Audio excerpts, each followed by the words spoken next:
Allo bandeko bana nzambe nateyaka liloba o na français ezape déjà na YouTube mais nalingi to solo lango muke na lingala mais nalobi demandez à Dieu de vous donner un cœur de chair. Senga na nzambe apesa yo motema ya bomoto. Eza na bato ebele surtout basi. Asambelaka mais aza na bien-aimé. Asambelaka mais aza rancunière. Akanga na kanda na kangisa ennemi na sala eboye. Mais alobi aza chrétienne. Akende na église ernion sokoloba amen.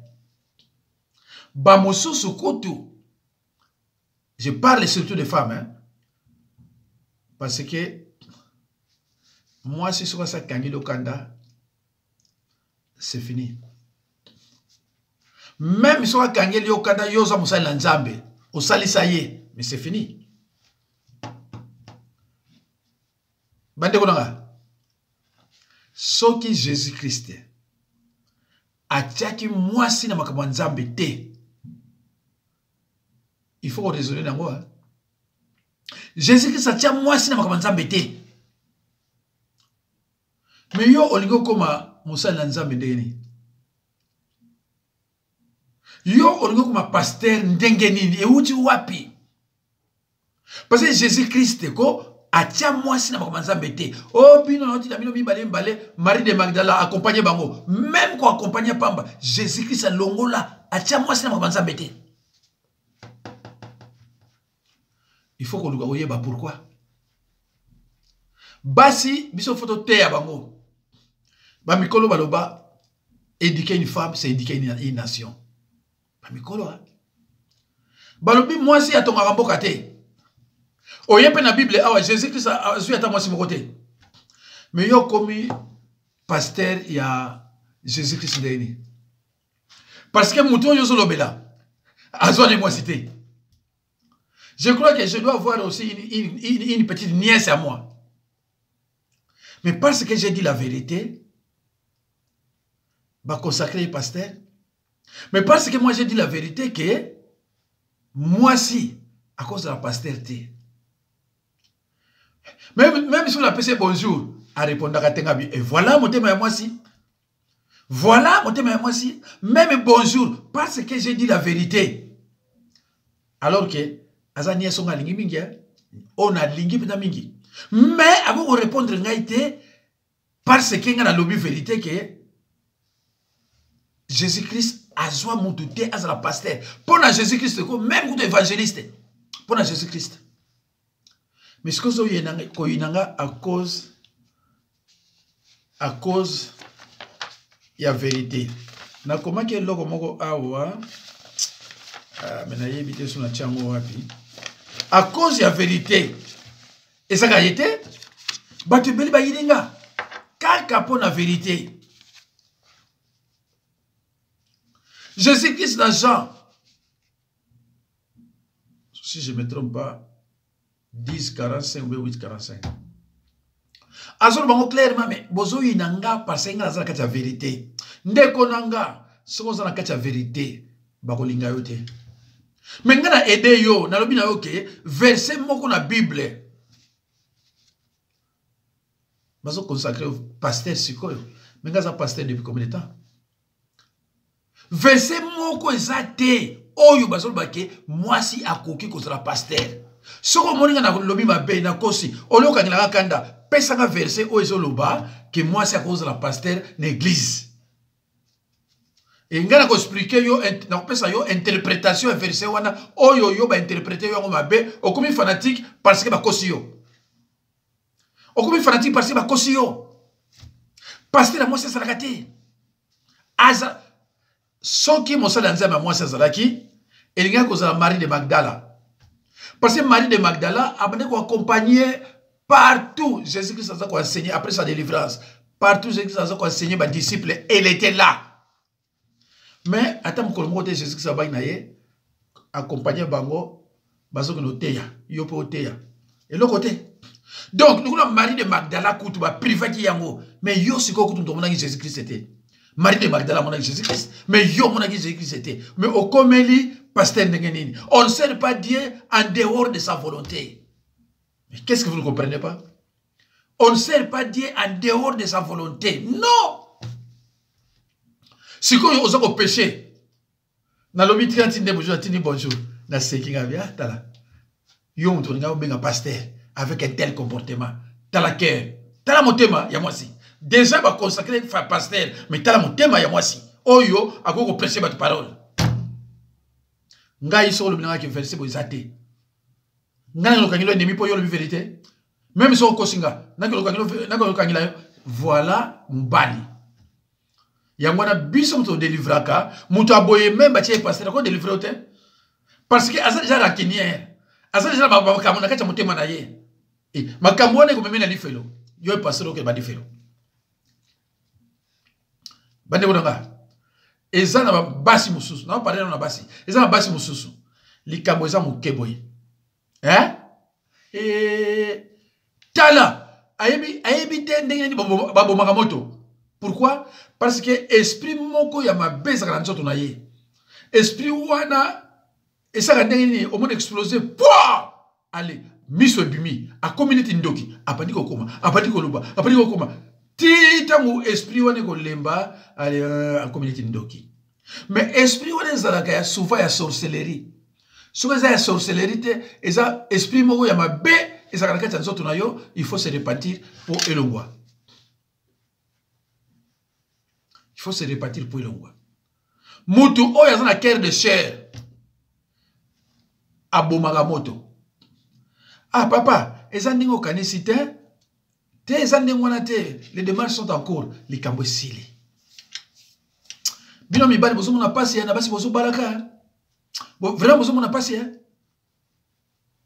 Si comme moi si yandengo wana par exemple. Bozo na église. Asambo siyo na miso bana ndimi. Asambo siyo na miso bana ndimi. Osaso na valerte. Au moins moi si musu kamwa likambo ngeko. Bon, a combien on dirait ah ni kamwa ngoza nini.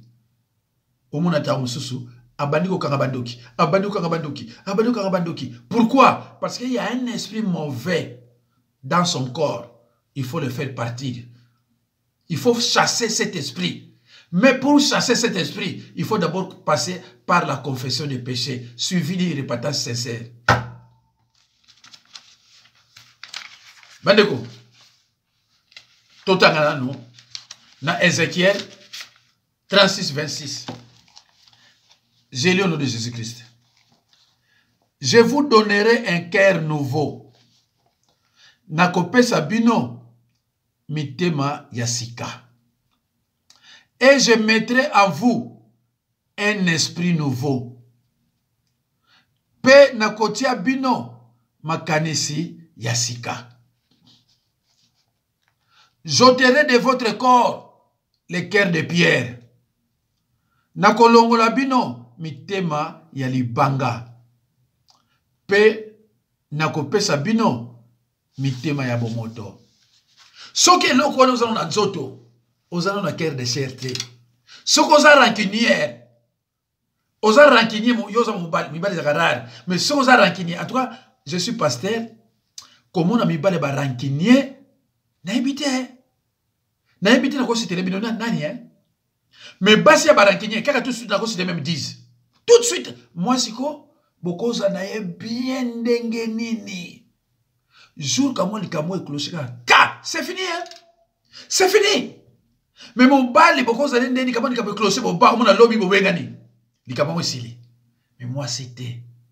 Tala, Neko. Zongaka toujours sima. Moi, c'est comment les camarades mouké, oyo, osalaye, à côté ça, on a qu'à motema. Mais yo, c'est koyo, oyo, ya salayo, obosa na yo, osala on de susté. Osala on de susté. Nga ba uta ko rappeler na mwasi moko alobi olobaka nanga si j'étais juge c'est pour ne quitter personne. Oui, dans le bas, Ozanauga, à c'est qui? Au moins, moi, c'est quoi? Mais na kati na ye, makambo tondi belé. Mais vous priez pourquoi? Vraiment, vous priez pourquoi? Yo ba consacrer par exemple pasteur, yo moko ozali na kati ya péché, ya rancune. Mais si on ne prêche pas nani? Hein? On ne prêche pas nani? Si vous priez ou vous gênez tout en conservant votre péché, votre prière est en abomination. Prière na yo et vous allez exaucer. Ce que vous avez et en plus de cela, ce que vous avez vous en perdu qualité. Toutefois, on a une vidéo et vous allez passer pour contre la rancune. Donc, vous avez perdu qualité. Si vous avez perdu qualité, vous avez perdu les banga, les pierres. Moi, Nanzambe, quels que soient les problèmes, Abomakamoto. Abomakamoto. Mais yo tchanandaku, basi obabenaka, les femmes sont des imprévisibles. Les femmes, hein, presque toutes les femmes, hein, sont des imprévisibles. Bon, ça là, il y a aussi bien. On a changé, a changé. Il y a Jésus-Christ souhaitait, ou alors voulait, à ce que ses serviteurs soient des eunuques spirituels. C'est-à-dire des pasteurs qui vont travailler sans femme. Net Marcelo a travaillé pour la moitié. Moi, c'est un coup fait la moitié. Donc, il ne travaille pas pour l'Éternel, mais il travaille pour la moitié. Il faut plaire à la femme.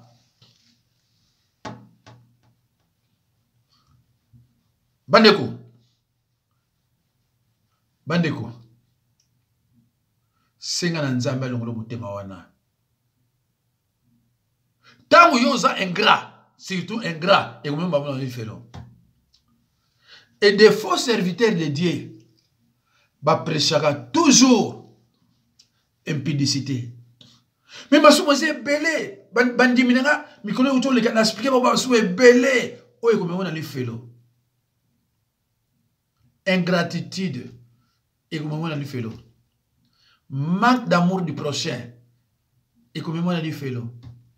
Surtout manque d'amour du prochain, et comme on a le félon. Et c'est belé. Tout le monde qui Jésus-Christ a délivré, dit le prêt. Mais tout le monde a été reconnaissant. 9 fois n'anyonso, ingratitude le fait. Mais surtout dans la Bible, tout le monde côté a kenda le fait pour un péché sexuel. Okoluka yango banda na Genèse, tin Apocalypse, verset les athées. Mais yango na sikoyo, ba faut passer ba kangama na yango. Parce que impudicité au bambate yaka, musu seza yangote au Bible za koloba. Infidélité au Bible za koloba. Eza yangote oyo bango bazo prêcher. Nani Saoul babotula ye batala na ye parce qu'il était infidèle. À cause d'infidélité. Mais infidélité dont la Bible parle, et ça, infidélité, moi, c'est non bal. Faut que nous l'ayons d'enseignement et pas une moto à yebi loba. Et pour nous yeba moto à yebi loba, c'est facile. N'a pas un exemple, par exemple, il faut gars. Azo prêcher bino, ba kombo yaba, walesa. Azo ya kote ya, manamate ya tche, ba mi yibi. Est-ce que celui-là, l'obé Hollandais les sous? Ah mais oui, parce qu'au milingite, au milingite. Oh yo Marcelo. Dans l'exhibition ndenge aza koloba, mutu fois ko goûter sexuellement. Et puis lobi olandi sous Marcelo. Bande onanga, naloba na bino, soko yoki mungongo nanga, voix nanga. Et lobi na yo que oza pasteur te. Soko yoki bimina munoko nanga. Ko tia tembete po yo ebité. Bato ebele banandanga ba prêtre ba be banani o basala bakourwana balandanga nazala bakonkire bele oyo baluka faute na basenema nanga mena babenga te bayebisanga ah pasteur tozoluka faute mais tozwi te parce que bele mais bamona ngale msuna sali kama erreur ya saisie d'internet ya verset biblique mais tant batali kama babia eza erreur bakotala bakomona côté kuna soki yo ba consécrer ki yo pasteur ngana kosi zo ba senema nanga zo ba senema nga corriger nga zo ba senema nanga corriger ngai mais zala fier ya kozala na mutu na famille ayebi lo baleti nga zala peta fier hein zala fier neti apôtre Paul j'ai combattu les bons combats les combats de la foi. Il s'est montré victorieux, apôtre Paul. Ndeko nangai, senga nzambe apesa yo motema ya bomoto. Motema libanga ozala. Tala comportement na yo, tala caractère na yo, eli ko luba ozala motema libanga. Ngana kama comment mutakoza ndengo na? Likaboza ya muke amemi yango zako memango. Neti ndoki ya, oyebike ndoki pourquoi abomayo. Kama ni kamwa muke abandi ko lukulongo ba mindondo abandi ko lukulongo ba mindondo azio motif atia na motema sikoyo azo luka nini ya kosala pa bomayo yo sikoyo yebite yo zaka na confiance mais ozo kama lobi ah kamwa ni kambo oyo yango na kumina ngoti na niveau boye mais ozo kuta ba jeune oza koloba ko ba Jésus di na yiba tu ba ko ba Jésus ko likanga mais bazana mitema mabanga une heure ozo prier 0 heure ozo prier Jésus ah mais pourquoi ozo ko sabatu ko pourquoi ozo ko sabatu na koti ba jeune to ko na 0 heure nga ba prière mi kolonio so 0 heure ozo ko tra prière likama muke aye sanso ko kanisa te ko kaba elingo ba mutu ko kanisa te ko kaba elingo ba mutu za mutu malamu hein bato mitema mabe ebele babomba mana ba œuvre bonne sans amour bokini na lobili œuvre bonne mais sans amour mutu asa na amour amona naka o asa na amour ko amona naka na ye yalo mo batondi na ba église oya ba ndoki na ba église oya zelo côté batondi kuna azwa semana pa na kitoko ba kimi akena ye na église pa iba ndoki bali pa ibi batu bazo teya oyo na doctrine neti Marcelo ndeko na ozo yokanga pourquoi ozo bikate ozo kota ba mauvais gène soko omoni ozo na ndeko akota ka ba gène l'air nyos ba 0 heure abandi ba prière ba 1 heure abandi ba prière yebise pasteur Jacques albaki tika ba gène est-ce que boyebiti na sala ka ndongona eloko moko ba bezana ka cha corps benganga to bimise loko wana o passer na délivrance benganga olongolo eloko wana yengo ne bele bozolaka ozolala ozomona ba mbwa bazolanda yo ba militaire ba policier omona ka banioka mais dis donc alliance kindoki za pana yote alliance kindoki eza na yo okomona ka biloko wana pourquoi mona ka biloko ndenge wana banioka wana baza bato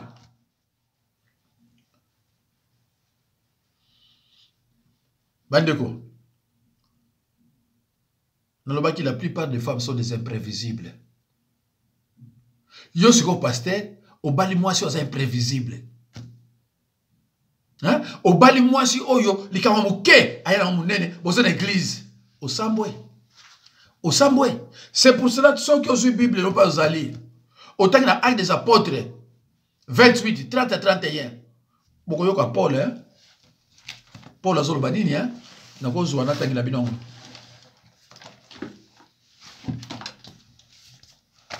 Oh là là. Oh là là, oh là là, oh là là. Oh là là. Et ça la trop. Oh, mais c'est quoi ça? Nabena on m'a pas soulié Anthony. Nyonso comme ça lisa nyonso comme ça lisa nyonso kosalisa nyonso kosalisa ça va. Actes des apôtres na bino na 28 des derniers versets. Faut sur la Bible sous na mesana les derniers versets. Yoka Paul. Paul demeura 2 ans entiers dans une maison qu'il avait louée. Il recevait tous ceux qui venaient les voir, prêcha le royaume de Dieu et enseigna ce qui concerne le Seigneur Jésus-Christ. Yoka, en toute liberté et sans obstacle. Yozana mwasi na bana soki 3. Liberté ni yozana ngo pona mate ya nzambe. Oso zwa obstacle o tchana ndako. Elo na osala. Na ko prêcher ngo kalate na so promettre bino balibeli na ko prêcher ngo te mais kalate na ko prêcher ngo. Na bati momoni. Alors, oyo siko mwasi akufi. Mbala moko so mwasi muso bala. Tala cœur. Mutazo prêcher bino azana cœur de pierre. Paul a lobby. Oh, ils ont prêché l'évangile Moussoussou. Aza maudit. Donc vous suivez les enseignements d'un homme maudit. Mais comment ça? Mais comment? Bandeko. Je vous donnerai un cœur nouveau. Et je mettrai en vous un esprit nouveau. J'ôterai de votre corps le cœur de pierre. Libanga. Nakopesa bino mitema ya sika. Pe nakotia bino makanisi ya sika. Nakolongola bino mitema ya libanga. Pe nakopesa bino mitema ya bomoto. Ndeko luka motema ya bomoto. Mutu azake prévisible ikamukeza awa. Akomisa ngobwe azana pédicerte. Asamelaka Jésus-Christ a lukuta. Aza croyant de nouveauté. Aza vase d'honneur te. Siko osengouffre na mutu na motema na makabe belé ya buzoba. Makabe belé ya buzoba. Olia ko boma moto. Quel moto? Ndeko, soki yozwa mwasi na ndako. Oya bomaka moto. Quel que soit ndenge ni bandeko nanga. Problème ko benga na ete bovanda ye. Basi ona bazali Basi ona bazali. Oyo likabukutu yo toboki ya makasi mais ya bomi peza moto na ndenge ngolobi tango ofanda yo ngolobi alors j'ai une femme. Tango ofanda ko ngolobi j'ai une femme. Ke ko tshana ndako na yo zaino na kimia oyo na mutu boko boye oyo likamuke. Omona faut pas no benga batu, ko benga batu, ko loba boye, ko kakakanda banini. C'est ce que vous appelez femme. Moi si yewana yo ko tshana ndako no bofanda ye. Ah mais c'est triste hein. Ndima soki yemto lesa kayo ka soki sa yango. Soki yemto lesa kayo soki sa. Mutadelo ko na kimia ko na mbali te. Partout au kende, ko na kimia te. Parce que ayebi ko boma moto te.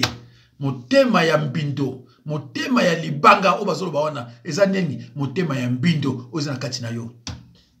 Mais kena confession na repentance, délivrance ba bimiso le kowana okomna motema bo moto.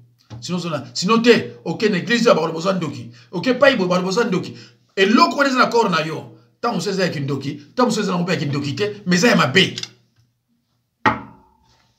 Mes chers frères et sœurs, na banzi boyoki likamunga na lobi. Mais mekaka ko luka oyeba o vandi yo moko zo kanisa, mais pourquoi Jésus-Christ na makambo na ye ya Nzambe atiaka basite. Na lobi na oka tia basite. Prophéter ça moi si Jésus-Christ a raté. On a prophété ça Jésus-Christ non. Arrêtez. On a pasteur de moi si arrêtez. Pour Jésus-Christ, même évangéliste à moi, c'est athée. Mais vous dans la Bible. Mais si on a la vérité, vous nous contester pourquoi? Parce qu'il y a une référence dans la Bible. Ce qui y a un verset, ben on a un verset. Mais Keba, si vous avez un pasteur, bayebi yo na vidéo, au un verset, et ça conformité dans l'élection de la vidéo, dans l'élection des réseaux sociaux. Peut être comme on a. Dans un pasteur moko, tout rapport sexuel, yoka, tout rapport sexuel hors mariage, c'est un péché et cela entraîne entraîne l'entrée des démons. S'entraîne l'entrée des démons dans le corps de l'individu. Naebisi maman nga bibo loba na epeso verset parce que ma verset ya opesa na ebion apeso verset aboyi na mbo pesa nga kombo na ye pasteur nga boko pesa nga kombo na ye ngabi ou alors pasteur lui a pasteur te na bi pesa ye kombo na nga ya nga pesa ye la kisa me ba te na nga na ebi omoni ba traumatiser rabino parce que likamo ya lobi nga na ba verset biblique o ezo l'exeka kosi. Alors, il y a tout rapport sexuel, hors mariage. C'est un péché parce que cela entraîne des démons, cela entraîne entrer des démons dans le corps de celui qui pêche. Voilà comment on traumatise les enfants de Dieu. Il y a impudicité. Mais il y a vraiment impudicité. Quelle impudicité. Tout le monde a besoin que nous fassions na péché ingratitude, na péché de participation, na makambo belé nini kotonga batu manque d'amour du prochain. Mais pas on perçoit makambo sous. Neti oyo aventure ou taro le cas. Et là on ne peut pas prêcher. Il faut goûter sexuellement la femme que tu veux prendre en mariage. Aucun verset biblique. Après quand il y a koya, alors bien publicité rapport sexuel est un péché. Mais il faut goûter d'abord la jeune fille. On est où, mes chers frères? On est où avec Marcelo? Qui a fait de cet homme un pasteur? Qui a fait de cet homme? C'était un infantile de mauvais goût, un sataniste, faux pasteur. Bandeko, peut-être dans ça, sous vidéo mususu ya makamanzambe. Avant ça, la moko atami balé, il y a Mboka. Merci.